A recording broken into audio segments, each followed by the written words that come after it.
Impacto económico. Impulsamos la libre iniciativa privada como motor del progreso.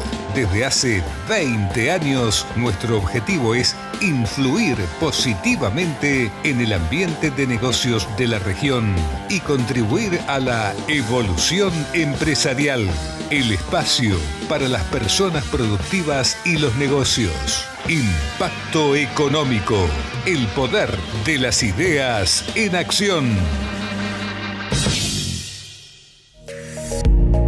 Auspicia a Impacto Económico VAX, Sociedad Anónima. Estudio Riza, 30 años acompañando a las empresas de Río Negro y Neuquén. Sancor Seguros. Ser parte de Oldelval es ser parte de algo mucho más grande. Somos la energía que nace de nuestro suelo, la energía que recorre nuestras tierras, que une campos, industrias, ciudades y nos conecta a todos. Ser parte de Oldelval es ser parte del motor productivo que mueve a nuestro país. Somos Oldelval y somos parte de la energía que nos conecta. Bienvenidos, gracias por estar. La propuesta para hoy es compartir el segmento Oil and Gas, también sumergirnos en el mundo de las motos de alta gama, el segmento de empresas que perduran. Vamos a la primera entrevista de Impacto Económico. Auspicia a Impacto Económico Carlos Isla y compañía.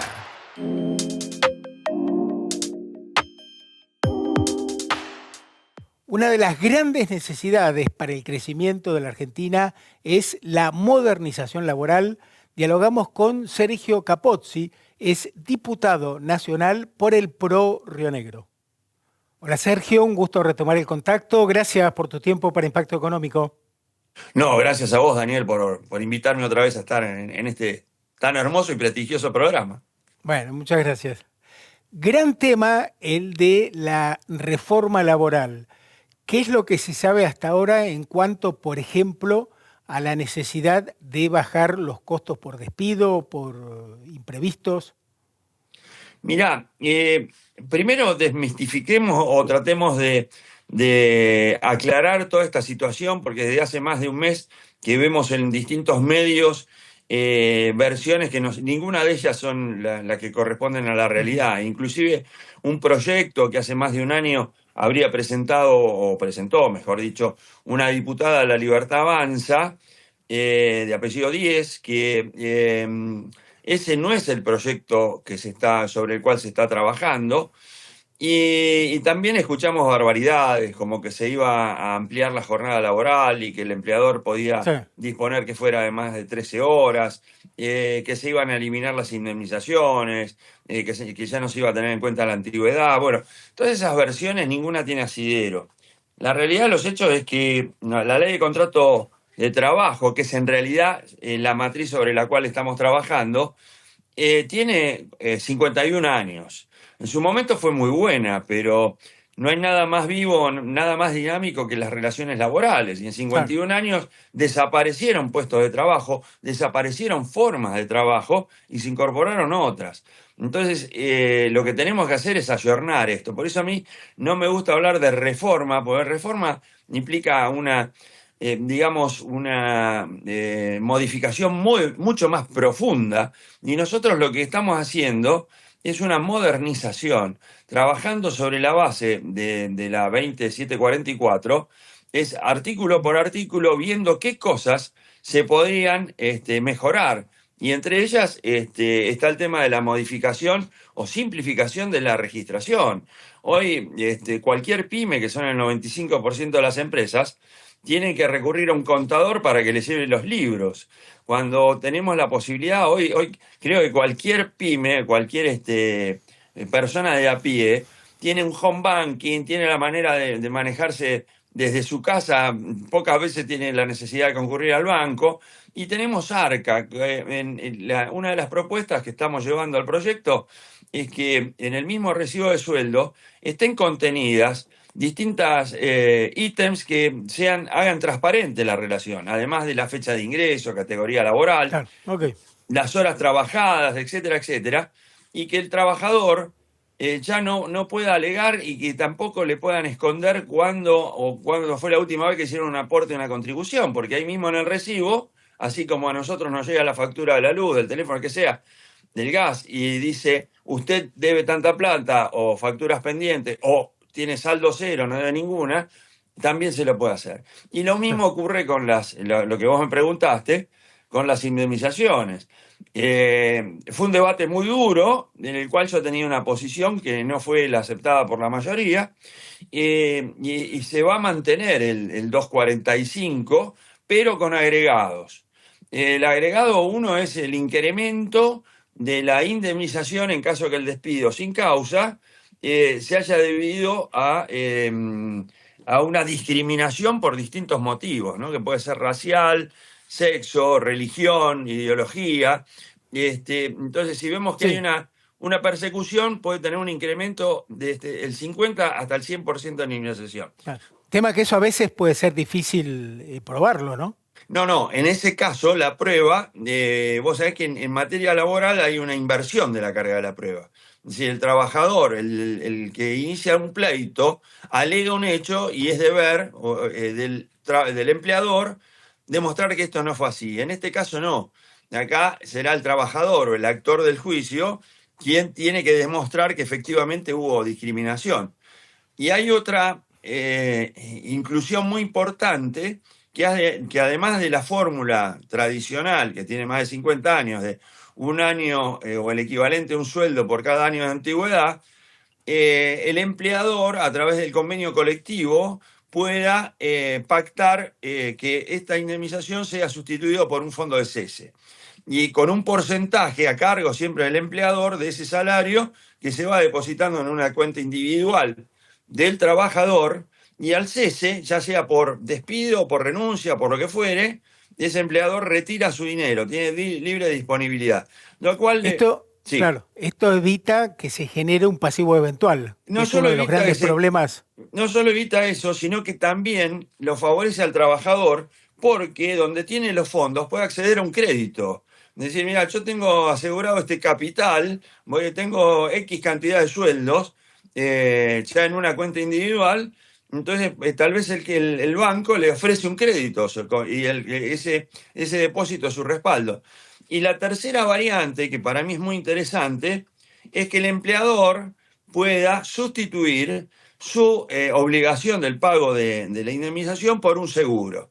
Así como hoy tenemos las ART que cubren los riesgos de trabajo, accidentes, enfermedades profesionales, se pueda cubrir el riesgo de un juicio. Es decir, bueno, me están demandando tanto, obviamente después con las compañías de seguro, que esto tendría que ser absolutamente voluntario, se puede establecer un sistema de franquicia para evitar el fraude, y después que la eventual condena sea afrontada por una compañía de seguro, la cual el trabajador no tiene la obligación de aceptarlo. Eso es algo absolutamente extra contractual, tiene que ver entre una compañía de seguro y el empleador. Sergio, gran problema el de la alta litigiosidad en la Argentina, 114 juicios cada 10.000 trabajadores versus 5,8 juicios cada 10.000 trabajadores en Chile y 9,5 en España. Sí, mirá, nosotros... ¿Está contemplado este tema para, sí, digamos, que se introduzca una modificación que atenúe fuertemente la litigiosidad laboral? Nosotros lo estamos atacando desde dos lugares. Uno que ya es un proyecto mío, que ya tuvo a principios del 25 la aprobación en la Comisión de Trabajo, que es cómo se actualizan las deudas judiciales. Hoy tenemos un aquelarre. En cada jurisdicción, cada maestrito con su librito establece una forma de calcularlo. Y bueno, sobre todo a donde está el grueso del pasivo judicial, que es Capital Federal y Provincia de Buenos Aires, hablaban de tasas activas, actualización por índice de precio del consumidor hasta la interposición de demanda, y después tasas activas capitalizables anualmente. Esto llevaba a una distorsión de que una deuda tal vez de 10 millones de pesos, actualizada por precio del consumidor más un interés razonable, se convertía en 100 millones de pesos. No sé si han leído un famosísimo restaurante en Buenos Aires que está al borde de cerrar porque le han embargado todas las cuentas por una deuda multimillonaria por un solo pleito. Y esto se debe a este sistema de cálculo. Entonces, lo que estamos planteando nosotros, y que ya te digo, no solo está en este proyecto de ley, sino que tenía la aprobación de la comisión, es que el reajuste sea por índice de precio al consumidor más una tasa del 3% anual. Y eso es muy importante que esté, esto es muy técnico, pero es muy importante que esté dentro de la ley esta, porque si es una ley nacional, tiene alcance para todos los Claro, tal cual. juzgados del país como si fuese una ley de fondo. Mientras Claro, que si tal no cual. se dice nada, se convierte en una ley procesal. Y las leyes procesales son provinciales. Entonces Sí, cada sí. provincia, y es más, cada provincia y en cada jurisdicción de las provincias, distintos distritos o regiones o circuitos judiciales, en una misma cámara con distintas salas, los criterios son diferentes. Acá en la ciudad de Buenos Aires, con las 12 salas que tiene, cada una dice lo que quiere. Entonces, Claro, terminar con esto, ¿no? claro. Sergio, tema ultraactividad. Primero, brevemente, para quienes no están en tema, expliqué en qué consiste y qué posibilidades hay de que se elimine la ultraactividad. Bueno, el tema es así. La mayoría de los convenios colectivos de trabajo, salvo honrosas excepciones, tienen más de 50 años. Y solamente en estas 5 décadas han servido para reajustes salariales. Ni siquiera me gusta hablar de aumento, ¿no? Sino reajustes Ujú, claro, salariales. Y no sobre modificación de condiciones esenciales de la relación laboral, condiciones de trabajo. Entonces, lo que nosotros planteamos es que al vencimiento de los convenios colectivos, que generalmente tienen 4 años, tenga una ultravida, una ultraactividad, si las partes, el sindicato habilitado por esa actividad y las cámaras empresariales de esa misma actividad no se ponen de acuerdo, que tenga una ultraactividad de 1 año. Vencido este plazo, la Secretaría de Trabajo de la Nación tiene que convocar a las partes para que suscriban un nuevo convenio. Y si no lo hacen, será decisión de la Secretaría de Trabajo qué hacer con el viejo convenio, pero que no esto in eternum tengamos estos convenios que, como decíamos al principio de la nota, prevén condiciones de trabajo que no existen más. Y hoy le claro, pregunto a un claro. empresario gastronómico qué es un comis, tal vez no tiene ni idea de lo que es un comis, y figura ahí. O categorías que hoy existen y que en el convenio no están previstas. Claro. ¿Y ves posibilidad de que se avance en este sentido? Mirá, si vos me preguntás mi opinión personal, esta ley tendrían que haber sido 3 leyes. Una, luz, como un semáforo, ¿no? Luz verde, todas las que tienen que ver con derecho individual, a donde nos pusimos muy rápidamente de acuerdo en que esto, lo que hablaba ayer de la simplificación de la inscripción, estamos todos de acuerdo. El tema de las vacaciones, poder fraccionarlas por periodos no menores a 7 días, perdón. El tema de las licencias, también no hay ningún inconveniente. El tema de vencido el plazo de licencia, perdón, la reiterancia, pero es así. En caso de enfermedades inculpables, ¿qué pasa con el año de reserva del puesto? Pero después tenemos luces amarillas, que era lo que hablábamos recién también, sobre las indemnizaciones. Mi proyecto, personalmente, es limitarla, como es en el resto de todo el cono sur y en Europa también, Claro, entre 10 y 15 sueldos. Pero esto obviamente, como hay derechos adquiridos para aquellas relaciones de trabajo que se inicien a partir de la promulgación de la ley. claro. Bueno, esto consideraron muchos que no era políticamente correcto en este momento porque en todos los medios iba a salir, limitan las indemnizaciones y el resto de los artículos nadie los iba a mirar. Entonces, yo acepto la observación y digo, bueno, está bien, vamos con conservamos este sistema, porque también en el fondo la rotación del trabajador actualmente es aproximadamente de 6 años. Entonces, legislar para algo que salvo, no sé, los trabajadores de casa de renta, ¿no? El súper, ahí sí se dan relaciones añosas, porque generalmente el portero, el encargado del edificio, empieza a trabajar cuando se construye el edificio y se retira o deja de hacerlo con su jubilación. Para esas puede servir, pero para el resto de las relaciones laborales no. Y después están las luces rojas que tienen que ver con el derecho colectivo, que es lo que vos me preguntabas. Entonces ahí los que son los 3 representantes de la CGT en esta comisión,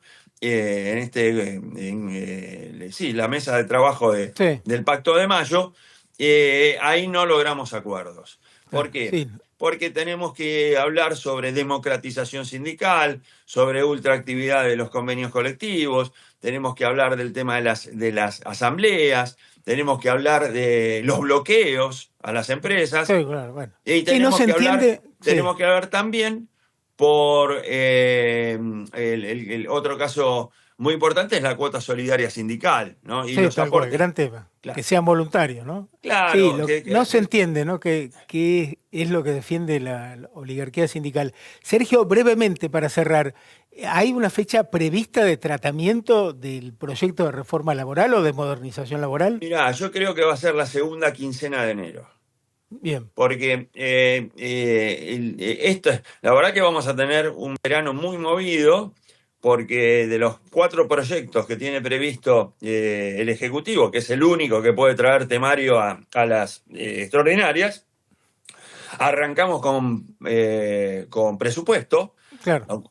aunque ya tiene sanción o la aprobación del proyecto en la Cámara, ¿no? En su comisión. Después viene la laboral, la reforma del Código Penal, que son más de 500 Gran artículos, tema. y es un temazo, y también la tributaria. Entonces, para bajarle un poco la ansiedad a la gente, o qué va a pasar con esta ley, yo creo que la reforma tributaria es mucho más importante que la reforma laboral, porque la reforma en sí laboral no va a generar mucho empleo. El único que puede decir, sí, mirá, ahora está más claro qué pasa si yo despido a un trabajador o tengo más. Pero se genera más empleo con más consumo, con más producción. Entonces, Sí. y con menos presión tributaria.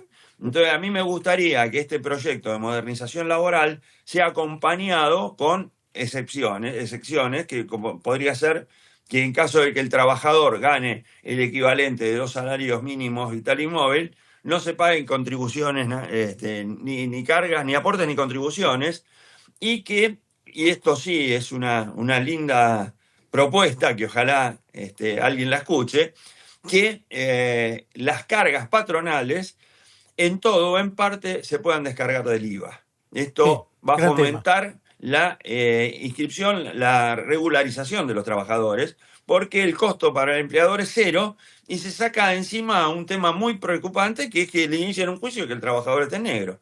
Entonces, sería muy bueno que ese 21%, un porcentaje de las cargas patronales, o el todo, tal vez hay que acotarlo en el tiempo, se puedan descargar de IVA. Claro. Sergio, gracias por tu tiempo para Impacto Económico. Muchísimas gracias a ustedes. Un placer. Auspicia a Impacto Económico Cluster Ciar. Potenciamos tu energía.